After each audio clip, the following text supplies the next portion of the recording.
गगन मंडल से उतरे सदगुरु सत्य कबीर, जलज माही पोढ़न कियो सब पीरन के पीर। सर्व सृष्टि के रचनहार कबीर परमात्मा चारों युगों में इस धरा पर आते हैं और आम साधारण व्यक्ति की तरह लीला करते हुए मानव समाज को सद्भक्ति मार्ग देकर चले जाते हैं। आज से लगभग 600 वर्ष पूर्व कलयुग में अपने वास्तविक नाम कबीर नाम से सतलोक से चलकर कबीर प्रभु जी काशी के लहरतारा नामक तालाब में एक कमल के फूल पर सन 1398 ईस्वी संवत 1455 में ज्येष्ठ मास की पूर्णिमा को ब्रह्म मुहूर्त में प्रकट हुए थे। उन्हें नीमा और नीरू नाम के जुलाहा दंपत्ति ने पाला था। बात 1403 ईस्वी की है, जब कबीर प्रभु जी 5 वर्ष के थे। बालक रूप परमेश्वर कबीर साहिब जी ने 5 वर्ष की आयु से ही अपने अद्वितीय आध्यात्मिक ज्ञान में उस समय के सुप्रसिद्ध विद्वानों, ब्राह्मणों, काजी और मौलवियों के छक्के छुड़ाना शुरू कर दिया था।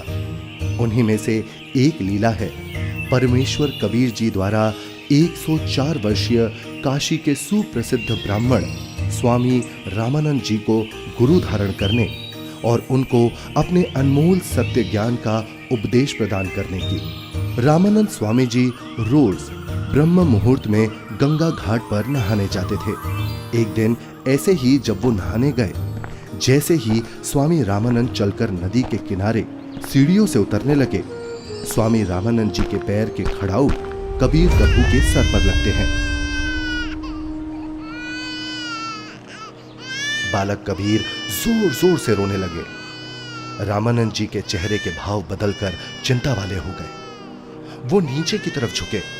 जैसे ही रामानंद जी झुकते हैं, उनकी गले की कंठी, जो कि एक तुलसी के मनके की होती है, पौड़ी पर बैठे कबीर जी के गले में डल जाती है और स्वामी रामानंद जी रोते हुए बालक रूप में परमेश्वर के सर पर हाथ सहलाते हुए बोलते हैं, ये क्या अनर्थ कर दिया मैंने। रो मत बेटा, राम राम बोलो। राम राम। राम राम कहने से सब दुख दूर हो जाएंगे। ये बच्चा जरूर अपने माँ बाप से बिछड़कर यहाँ आ गया है। ऐसा करता हूँ, स्नान करने के पश्चात इसे आश्रम ले चलता हूँ और फिर इसके माता पिता के बारे में पता करता हूँ।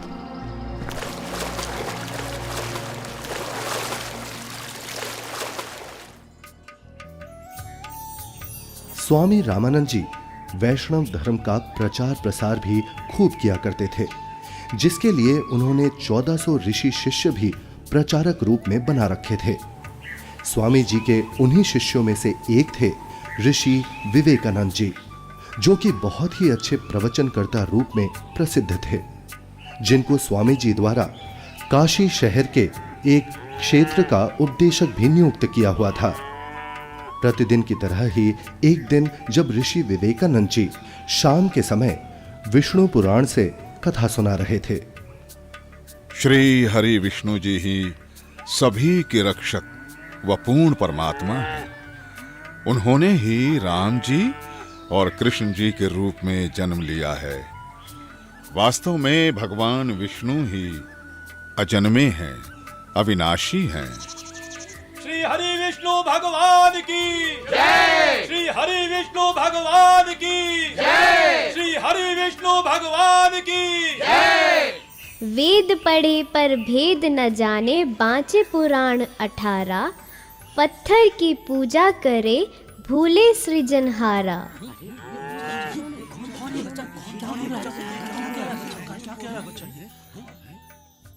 हे ऋषिवर, भगवान विष्णु अजन्मे और अविनाशी नहीं है। अब इसमें देखिएगा ब्रह्मा विष्णु महेश की क्या स्थिति है। श्रीमद् भगवत गीता, गीता प्रेस गोरखपुर से प्रकाशित है। संपादक हनुमान प्रसाद पोदार, चिमनलाल गोस्वामी। प्रकाशक एवं मुद्रक हैं गीता प्रेस गोरखपुर, गोविंद भवन कार्यालय कोलकाता का संस्थान। अध्याय 4 चल रहा है 123 पृष्ठ पे। भगवान विष्णु अपनी माता दुर्गा की स्तुति कर रहे हैं, तुम शुद्ध स्वरूपा हो, ये सारा संसार तुम इसे उद्भासित हो रहा है। मैं ब्रह्मा और शंकर हम सभी तुम्हारी कृपा से विद्यमान हैं। हमारा आविर्भाव माने जन्म और तिरोभाव माने मृत्यु हुआ करता है। हमारा तो जन्म और मृत्यु होता है, केवल तुम ही नित्य हो, जगत जननी हो, प्रकृति और सनातनी देवी हो। अब इसका क्या अर्थ है? ब्रह्मा विष्णु महेश नाशवान है, इनकी जन्म मृत्यु होती है। हे ऋषिवर, भगवान विष्णु अजन्मे और अविनाशी नहीं है।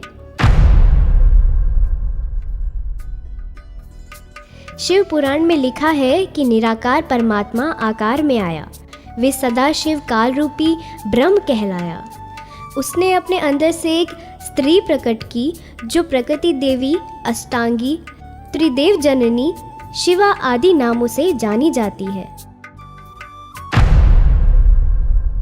पवित्र शिव पुराण ये गीता प्रेस गोरखपुर से प्रकाशित है। सचित्र मोटा टाइप, केवल हिंदी। संपादक है हनुमान प्रसाद पोदार। और ये प्रकाशित कहाँ से है? प्रकाशक एवं मुद्रक हैं गीता प्रेस गोरखपुर, गोविंद भवन कार्यालय कोलकाता का संस्था। अब देखना ये रुद्र संहिता का, अब हम छठा अध्याय पढ़ रहे हैं 101 पृष्ठ पे। देवर से एक समय ब्रह्मा जी बता रहे अपने पुत्र नारद को, एक समय उस आनंद वन में रमण करते हुए शिवा और शिव के मन में ये इच्छा हुई, दुर्गा और काल के मन में, कि दूसरे पुरुष की सृष्टि करनी चाहिए, यानी कोई पुत्र उत्पन्न करना चाहिए, जिस पर सृष्टि संचालन का महान भार रखकर हम दोनों केवल काशी में रहकर इच्छा अनुसार वितरे और निर्वाण धारण करें। ऐसा निश्चय करके शक्ति सहित सर्वव्यापी परमेश्वर शिव ने, इस काल ने, अपने वाम भाग के 10वें अंग पर अमृत मल दिया। फिर तो वहाँ से एक पुरुष प्रकट हुआ, यानी इन्होंने पति पत्नी व्यवहार किया, काल और दुर्गा ने, और वहाँ से एक पुत्र की उत्पत्ति हुई। देखिएगा 102 पृष्ठ में, 102 पृष्ठ में शिव ने कहा, वो बालक उत्पन्न हुआ, उसके कहा कि वत्स, काल ने कहा बेटा, व्यापक होने के कारण तुम्हारा विष्णु नाम विख्यात हुआ। फिर काल रूपी ब्रह्म ने एक काशी नामक सुंदर स्थान बनाया। वहाँ दोनों शिव तथा शिवा अर्थात काल रूपी ब्रह्म तथा दुर्गा पति पत्नी रूप में निवास करने लगे। भगवान विष्णु इनकी ही संतान है।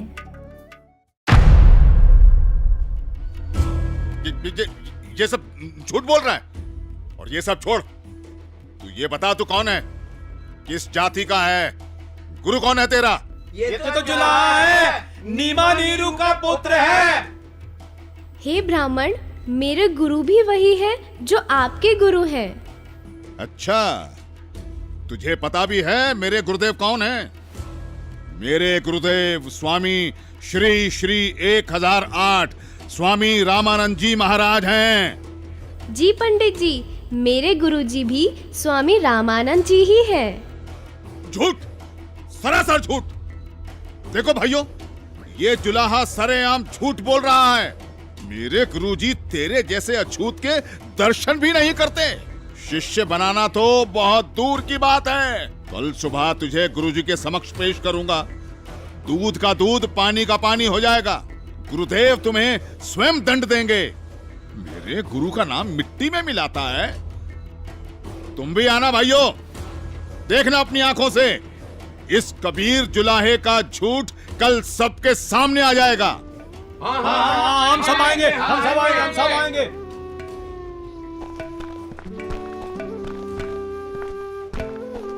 अरे पंडित जी, कम से कम मेरे सवाल का उत्तर तो देते जाइए। विवेकानंद सीधा रामानंद जी के पास पहुंचा और उन्हें सारी बात बताई। रामानंद जी भी गुस्सा हो गए कि आखिर कैसे एक जुलाहा खुद को मेरा शिष्य बता सकता है। हे गुरुदेव, एक छोटी जाति का जुलाहा अपने आप को बड़ा विद्वान सिद्ध करने के लिए भगवान विष्णु जी को नाशवान बताता है। क्या नाम है उसका? गुरुदेव, उसका नाम कबीर है। कबीर? हाँ गुरुदेव, कबीर। हे गुरुदेव, उसने तो हम ब्राह्मणों का घर से निकलना भी दूभर कर दिया है। हमें महाशर्मिंदा होना पड़ रहा है। आज उसने भरी सभा में कहा कि पंडित स्वामी रामानंद जी मेरे गुरुजी हैं, मैंने उनसे दीक्षा ले रखी है। झूठा है वो, सरासर कपटी है वो जुलाहा। वो कैसे मुझे अपना गुरु बताता है? उसको कल लेकर आओ मेरे सामने, और उन सभी को भी बुला लेना जिनके सामने उस तुच्छ जुलाहे ने तेरी बेइज्जती की है। कल सभी के समक्ष उसके झूठ का पर्दाफाश करूंगा।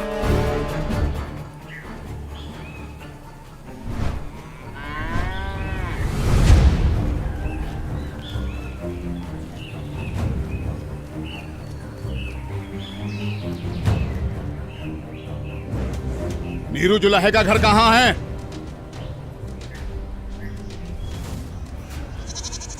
नीरू, नीरू सुनो, नीरू, नीरू। क्या हुआ भाई? बड़े परेशान दिख रहे हो। विवेकानंद अपने साथियों के साथ कबीर को पकड़ने आ रहा है। आपका घर पूछ रहा है।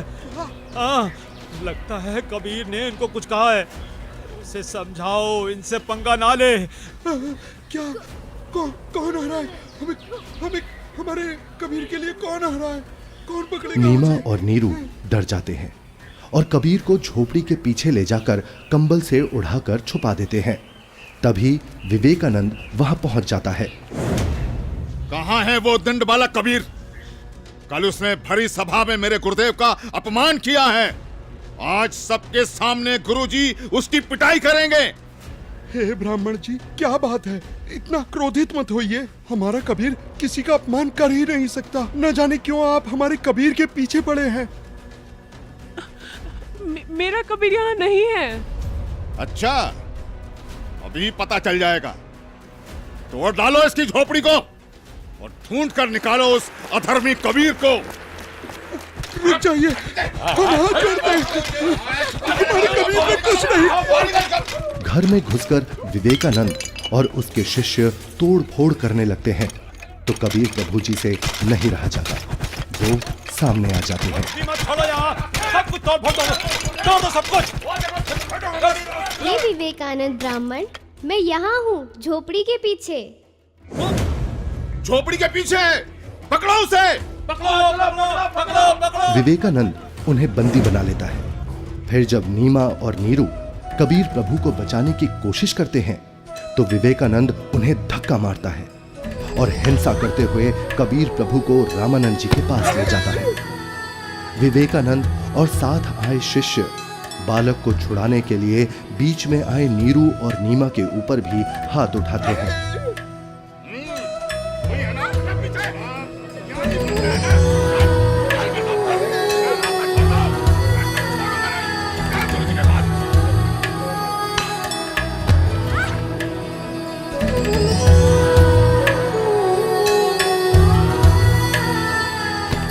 नीरू को भी कुछ गुंडे लाठी डंडों से मार मार कर मृत समान कर देते हैं।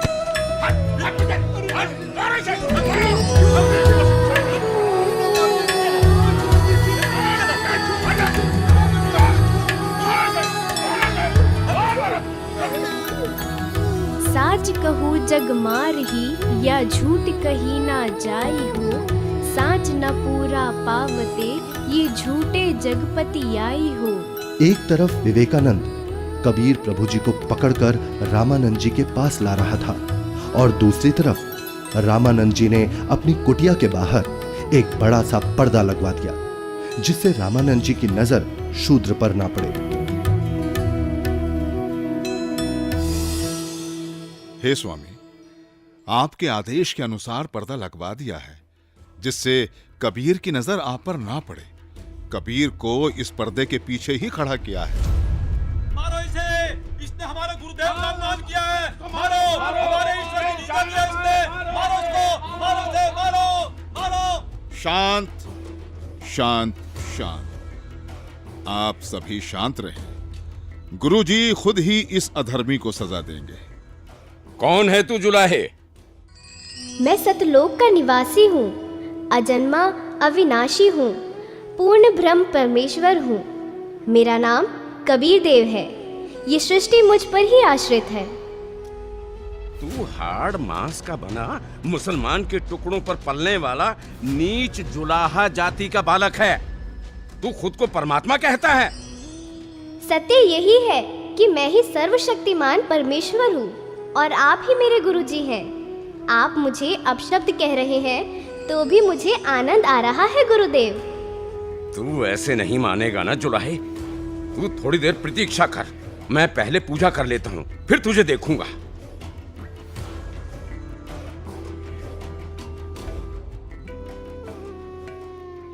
कहीं ये बालक सच में तो भगवान नहीं है, क्योंकि भगवान तो किसी भी रूप में कहीं भी आ सकते हैं।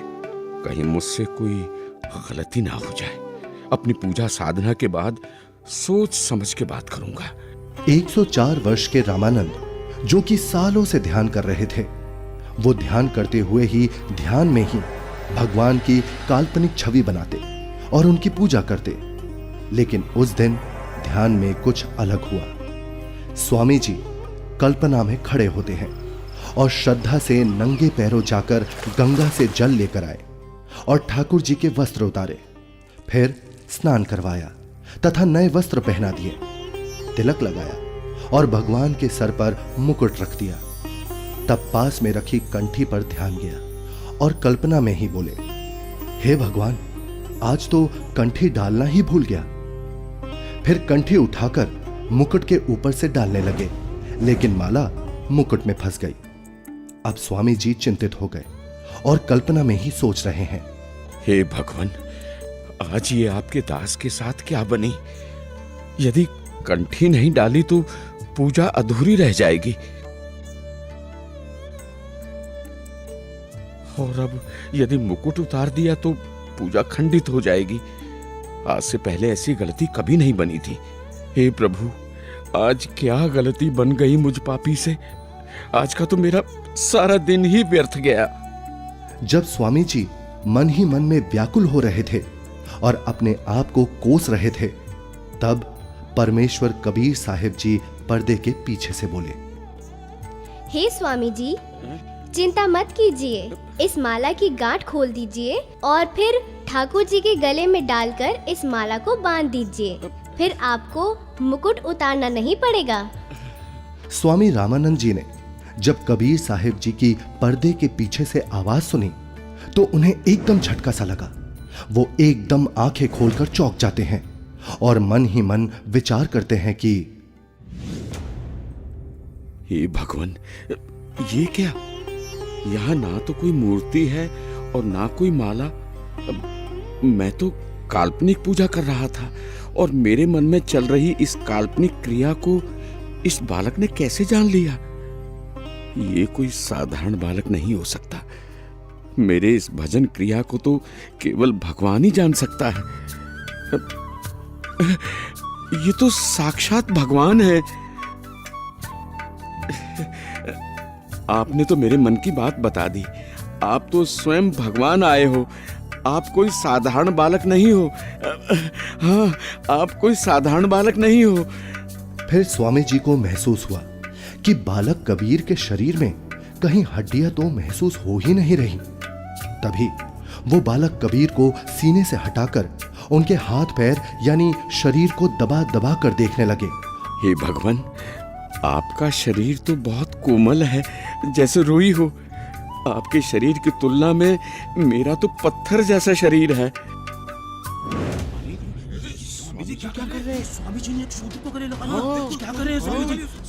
लगता है कि बुढ़ापे में गुरुजी का दिमाग हिल गया है, जो शूद्र को गले से लगा लिया। हे भगवान, अगर आपकी आज्ञा हो तो मेरी कुछ शंका है। कैसी शंका गुरुदेव? हे भगवान, एक बात समझ नहीं आई। आपने झूठ क्यों बोला? कैसा झूठ स्वामी जी? आप कह रहे थे कि आपने मुझसे उपदेश ले रखा है, लेकिन मैंने तो आपको कभी नाम दीक्षा नहीं दी।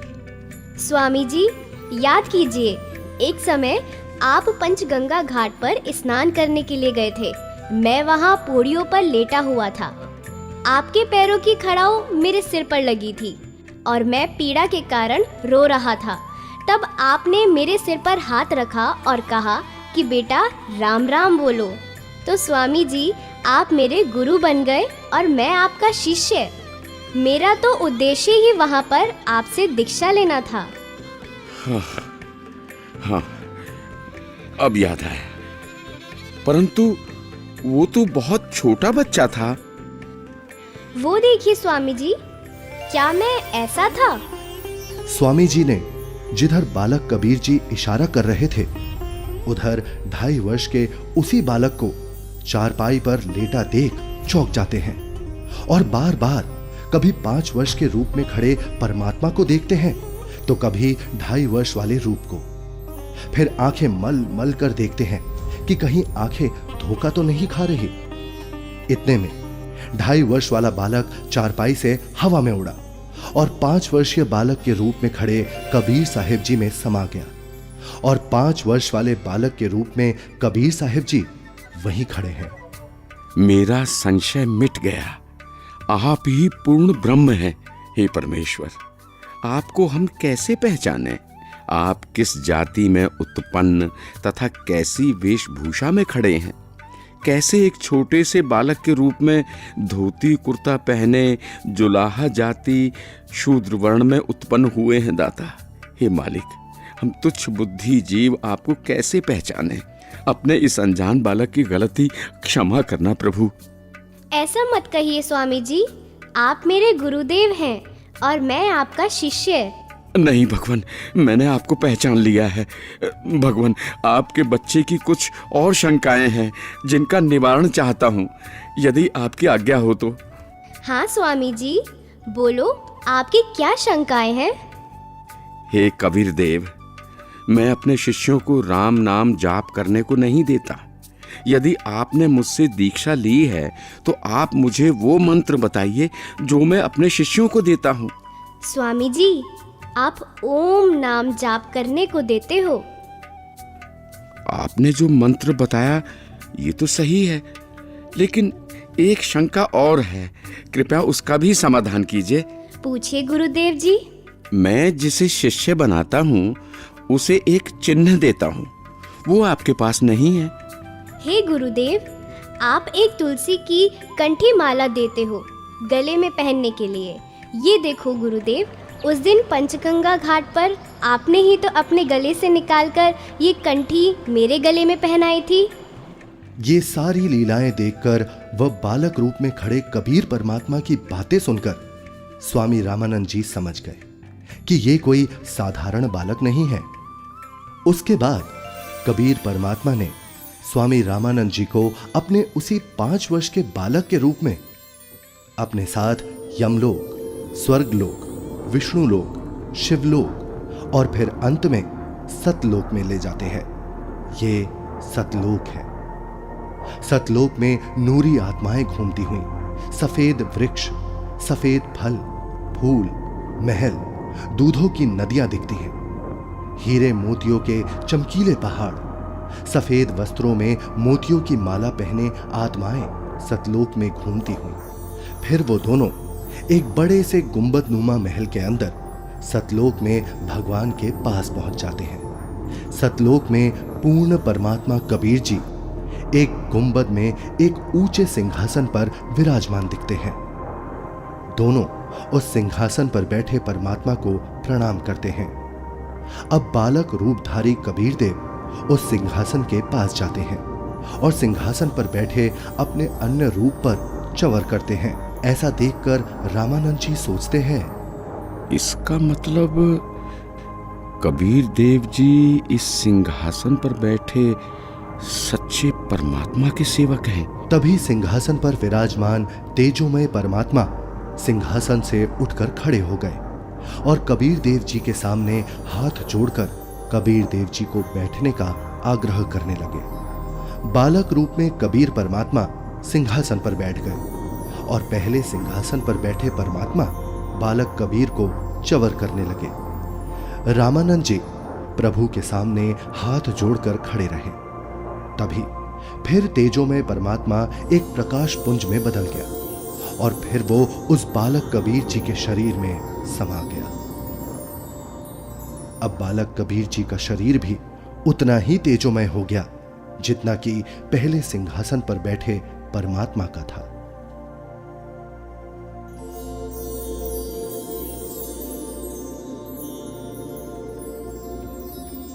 बोलत रामानंद जी सुनो कबीर करतारे, गरीबदास सब रूप में तू ही बोलनहार। दोहू ठोर है एक तू बया एक से दो, गरीबदास हम कारणे तुम आए हो मगजो। तुम साहेब तुम संत हो और तुम सतगुरु तुम हंस, गरीबदास तुम रूप बिना और न दूजा अंश। हे परमात्मा, आप जी स्वयं ही दोनों स्थानों पर लीला कर रहे हो। आप ही निज ब्रह्म पूर्ण ब्रह्म हो। तीनों लोकों में प्रवेश करके सबका धारण पोषण करते हो। मैंने आपका वो सनातन परम धाम आंखों देख लिया है। आप ही परमेश्वर हो, आप ही सतगुरु तथा आप ही तत्वदर्शी संत हो, और आप ही हंस अर्थात अच्छे बुरे को भिन्न भिन्न करने वाले सच्चे भक्त भी हो। मैं आपका भक्त, आप मेरे गुरुजी। स्वामी जी, आप मेरे गुरुजी ही बने रहो। मैं आपका शिष्य हूँ। ये गुरु परंपरा बनाए रखने के लिए अति आवश्यक है, नहीं तो भविष्य में संत भक्त कहा करेंगे कि गुरु बनाने की कोई आवश्यकता नहीं है। कबीर ने कौन सा गुरु बनाया था?